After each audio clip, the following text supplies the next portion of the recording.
पिछले लेक्चर में हम लोग एंटरप्रेन्योर को स्टार्ट किए थे, उसी को आगे कंटिन्यू करते हुए आज हम लोग देखने वाले हैं यहाँ पे एंटरप्रेन्योरशिप डेवलपमेंट प्रोग्राम, जिसका कि यहाँ पे शॉर्ट फॉर्म दिया हुआ है ईडीपी होता है। और ये एग्जाम में पूछा भी जाता है। ईडीपी का full form entrepreneurship development programme होगा। और EDP is a programme meant for develop entrepreneurially among the people. In other words, it refers to inoculation, development, and polishing of entrepreneurial skill into person needed to establish and successful run his or enterprise. इसके आधार पे दिया हुआ है whose the concept of entrepreneurship development program involve equipping a person with required skill and knowledge need for starting and running the enterprise। यहाँ पे definition यहाँ पे देख रहे हैं क्या है। यहाँ पे इसका SIET का जो फुल फॉर्म है वो देख लेते हैं। ये बहुत इम्पॉर्टेंट है। इसका फुल फॉर्म होता है small industrial extension training institute. SIET 1974 में एस्टेब्लिश हुआ है।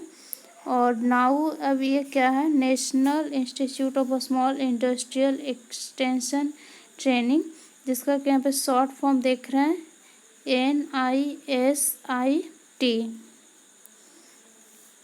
तो ये दो यहाँ पे देख रहे हैं फुल फॉर्म है।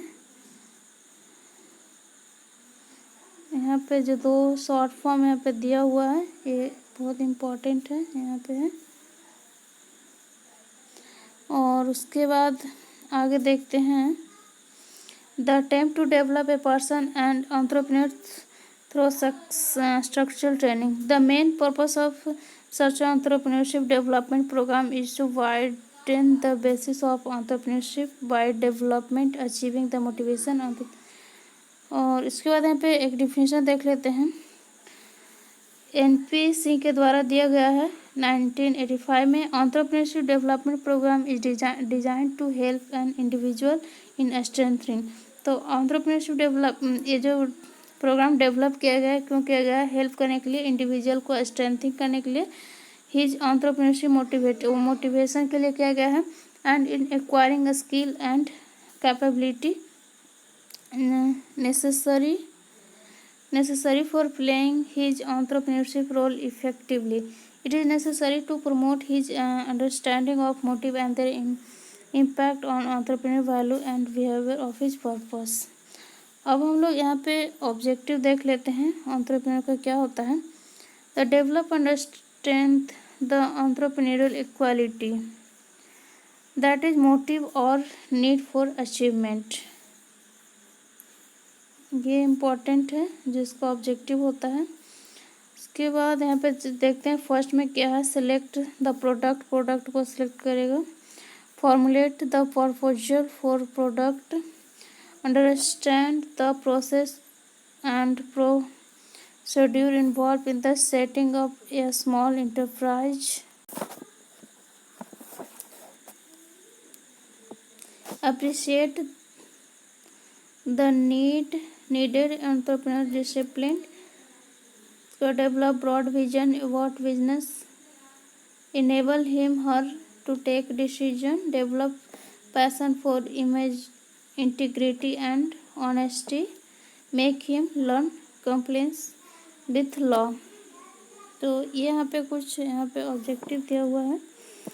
आगे हम लोग देखते हैं यहाँ पे कुछ शॉर्ट फॉर्म दिया हुआ है जो कि अक्सर एग्जाम में पूछा जाता है। GIIC है। और तो यहाँ पे देख रहे हैं GIIC का जो शॉर्ट फॉर्म होता है वो है गुजरात इंडस्ट्रियल इन्वेस्टमेंट कॉर्पोरेशन होगा। ये यहाँ पे एग्जाम में अक्सर पूछा जाता है, ये इम्पोर्टेंट है, इसको याद रखें। GIIC का फुल फॉर्म क्या होता है, गुजरात इंडस्ट्रियल इन्वेस्टमेंट कॉर्पोरेशन। इसके बाद यहाँ पे दिया हुआ है NEITCO। इसका यहाँ पे फुल फॉर्म है North Eastern Industrial and Technical Consultancy Organisation, यहाँ पे देख सकते हैं। उसके बाद यहाँ पे देख रहे हैं शॉर्ट फॉर्म EMTC है, इसका जो फुल फॉर्म है एंटरप्रेन्योर मोटिवेशन ट्रेनिंग सेंटर, जो कि असम में है। ये ध्यान रखें कि ये कहाँ है। जो मोटिवेशन सेंटर है वो असम में है। मोटिवेशन का ट्रेनिंग सेंटर है एंटरप्रेन्योर का, वो कहाँ पे है, असम में है। और उसका यहाँ पे देख रहे हैं centre for entrepreneurship development CED, इसका जो शॉर्ट फॉर्म होता है CED होता है, सेंटर फॉर एंटरप्रेन्योरशिप डेवलपमेंट का। ये कहाँ, इलाहाबाद में है और ये एस्टेब्लिश हुआ है 1979 में। अब हम लोग यहाँ पे देख रहे हैं शॉर्ट है और इसका फुल फॉर्म जानते ही होंगे। A से स्ट्रेंथ होगा, W से वीकनेस, O से अपॉर्चुनिटी और T से थ्रेट्स। तो यहाँ पे S और W है जो कि स्ट्रेंथ और वीकनेस है, वो इंटरनल इन्वायरमेंट होगा। और यहाँ पे वीकनेस अपॉर्चुनिटी है जो कि एक्सटर्नल इन्वायरमेंट होता है, तो ये बाहरी फैक्टर होगा। और आगे देखते हैं।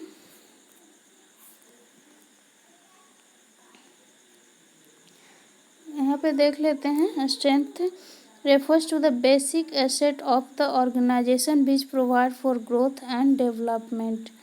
तो स्ट्रेंथ क्या है, बेसिक एसेट है जो कि प्रोवाइड करता है ग्रोथ एंड डेवलपमेंट को।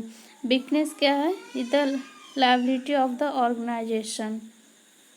तो opportunity is the ability to grow and achieve. तो हम लोग स्ट्रेंथ में क्या क्या देख सकते हैं, जैसे कि एबिलिटी ऑफ नेसेसरी इंफ्रास्ट्रक्चर होना चाहिए, एडुकेट प्रोडक्शन कैपेसिटी होना चाहिए, स्किल्ड मैन पावर होना चाहिए, गुड मैन्युफैक्चरिंग प्रैक्टिसेस होना चाहिए, क्वालिटी इंश्योरेंस होना चाहिए, लो कॉस्ट ऑफ मैन्युफैक्चर होना चाहिए। ये सब इसका क्या आएगा, स्ट्रेंथ में आ जाएगा। गुड लोकेशन होना चाहिए, वाइड डिस्ट्रीब्यूशन ऑफ नेटवर्क होना चाहिए, मोटिवेटेड स्टाफ होना चाहिए, ब्रांड का इमेज अच्छा होना चाहिए, इफेक्टिव मैनेजमेंट होना चाहिए। ये सब सारा आएगा स्ट्रेंथ में। अब इसका वीकनेस क्या होगा, तो वीकनेस में आएगा rising cost of operation, growing union pressure या low level of motivation of staff को मोटिवेट ना होना, non availability of raw material का ना होना, और स्कार्सिटी ऑफ कैपिटल की कमी, मनी की कमी होना। ये सब उसका वीकनेस आएगा। पुअर प्रोजेक्ट प्लानिंग, अच्छा प्लानिंग नहीं होना किसी भी प्रोजेक्ट को लेकर, किसी बिजनेस के प्रति, और इनएडिक्वेट ट्रेनिंग इन स्किल, और जो भी वर्कर होंगे वो ट्रेंड ना होना, ये इसका सब वीकनेस आएगा। अब अपॉर्चुनिटी में क्या आएगा, अपॉर्चुनिटी में ग्रोइंग पॉपुलेशन, अभी देख रहे हैं कि जो पॉपुलेशन है इंडिया का मेनली रूप से बहुत ज़्यादा फास्टली ग्रो कर रहा है। अभी इसका सेकंड रैंक है, लेकिन कुछ साल में देखेंगे कि ये चाइना को भी क्रॉस कर जाएगा। और इसका जो अदर अपॉर्चुनिटी होता है वो इंक्रीज इन डिस्पोजेबल इनकम। आजकल हम लोग देख रहे हैं कि सभी का जो इनकम है बहुत ज़्यादा बढ़ रहा है, जिसके कारण लोग फास्ट फूड ये सब के प्रति अट्रैक्ट हो रहे हैं। उसके बाद गुड मानसून का अच्छा होना, और इंडिया का जो क्लाइमेट है वो बहुत ही अच्छा है, लोगों के लिए फेवरेबल है, क्योंकि यहाँ पे जो सर्दी और गर्मी जो भी होता है वो एक प्रॉपर वे में होता है। और उसके बाद ईजी अवेलेबिलिटी ऑफ मनी का ईजिली अवेलेबल होना, इसका अपॉर्चुनिटी होगा, क्योंकि पैसा ही नहीं रहेगा तो कुछ खरीदेगा नहीं। अब पैसा बहुत ज़्यादा इंडिया में अगर लोग के पास रहेगा तभी सामान के खरीदेंगे, हालांकि इंडिया की कंडीशन उतना अच्छा नहीं है मनी के कंपेरिजन में। उसके बाद यहाँ पे देख रहे हैं अवेलेबिलिटी ऑफ अपॉर्चुनिटी, टेक्नोलॉजी को अच्छा होना, फेवरेबल गवर्नमेंट पॉलिसी, जो गवर्नमेंट का पॉलिसी आता है वो फेवरेबल होना, ये इसका सब अपॉर्चुनिटी आएगा। Persons of favourable cultural environment, जो कल्चरल इन्वायरमेंट फेवरेबल होगा, ये सब एक अपॉर्चुनिटी में आएगा। और उसके बाद हम लोग देख रहे हैं थ्रेट्स। तो थ्रेट्स क्या है, is a situation that block activity and programme, जो कि ब्लॉक करता है किसी भी प्रोग्राम को, धमकी देना थ्रेट्स होगा। और इसका refers to the factor that have the potential to harm and organisation. तो इसका मेन पोटेंशियल क्या होता है, किसी भी ऑर्गेनाइजेशन को हार्म पहुंचाना। और यहाँ पे देख रहे हैं, it is one of the effective tools of strategic management which में guide policy maker in shaping the strategic agency operating within a given initiation or control. The strength and opportunities should be consolidated and weakness and threat should be minimized. तो यहाँ पे देख रहे हैं strength और opportunity है जो कि कंसोलिडेटेड है और वीकनेस एंड थ्रेट्स है जो कि मिनिमाइज है।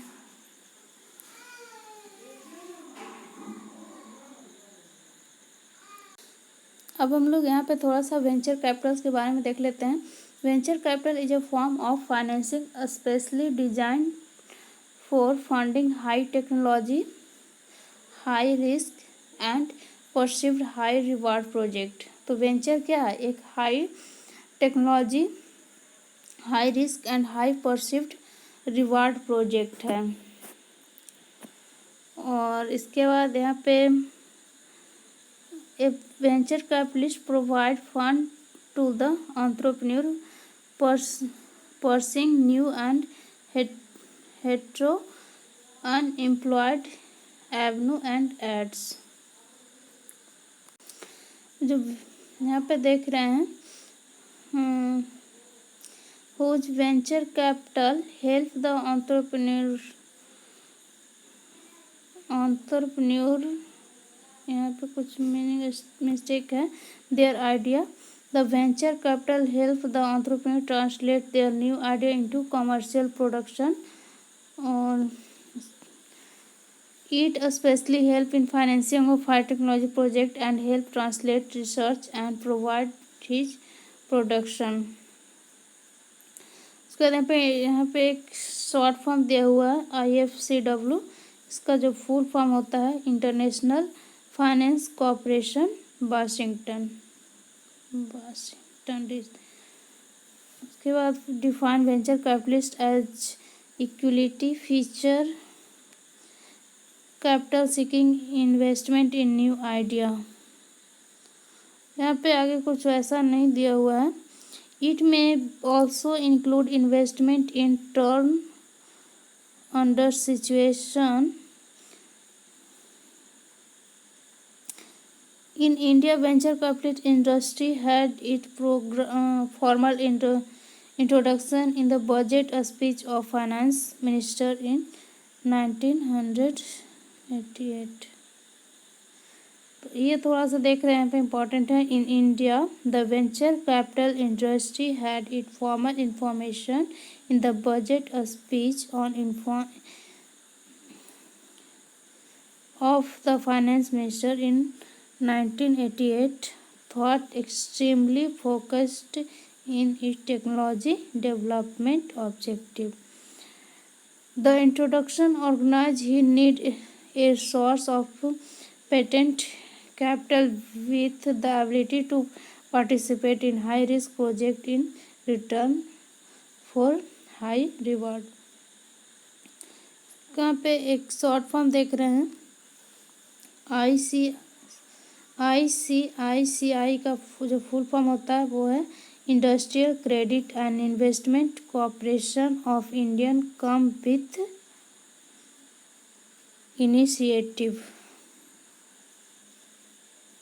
ये उसके बाद यहाँ पे भी एक शॉर्ट फॉर्म देख रहे हैं TDICI।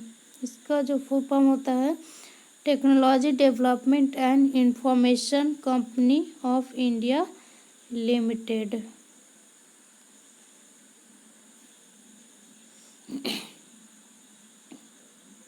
अब यहाँ पे जॉइंट वेंचर देख रहे हैं। जॉइंट वेंचर क्या होगा, the contractual agreement joining together two और more party for the purpose of executing a particular business undertaking. All party agree to share in the profit and loss of the enterprise। तो कुछ नहीं है, यहाँ पे देख रहे हैं जो ज्वाइंट होता है ये दो या दो से अधिक जो पार्टी रहेंगे वो मिल करके किसी बिजनेस को चलाएंगे और जो भी लॉस होगा या प्रॉफिट होगा तो वो दोनों उसमें पार्टिसिपेट करेंगे। इसके यहाँ पे स्मॉल स्केल एंटरप्राइज क्या है? Small scale enterprise have been given an important place in framework of India planning for both ideological and economic reason. The development of a small scale enterprise have been embodied with multiplicity of objective. Important among these are the generation of immediate employment opportunity with relative to law investment, promotion of more equitable distribution of national income, effective mobilization of untapped capital and human skill. यहाँ पे बस देख लेते हैं कुछ जो short form दिया हुआ है। IPRI है, इसका जो यहाँ पे देख रहे हैं इंडस्ट्रियल पॉलिसी रेजोल्यूशन होगा। उसके बाद यहाँ पे IPRI है 1948 में।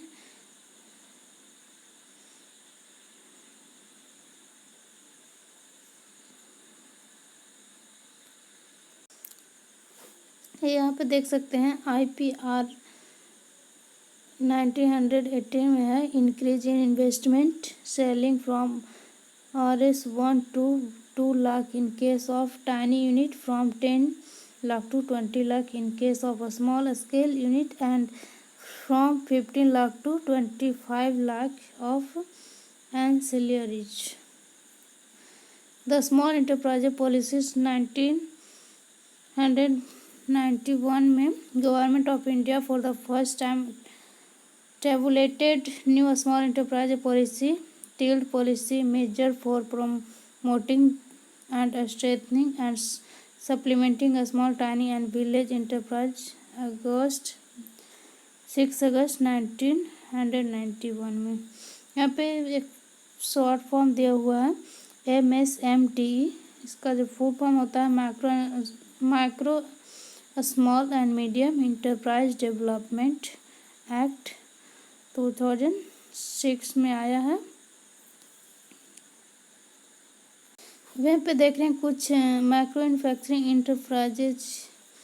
तो यहाँ पे माइक्रो इंटरप्राइज होगा, उसमें जो इन्वेस्टमेंट करते हैं वो अप टू 25 लाख करते हैं। स्मॉल में यहाँ पे देख रहे हैं ग्रेटर 25 अप टू 5 करोड़ तक करते हैं, और मीडियम इंटरप्राइज में एबव 5 करोड़ करेंगे। इसके बाद यहाँ पे देख रहे हैं माइक्रो इंटरप्राइज में इन्वेस्टमेंट अप टू 10 लाख करते हैं। स्मॉल इंटरप्राइज में above 10 lakh up to 2 crore, और मीडियम इंटरप्राइज में above 2 lakh up to 5 crore.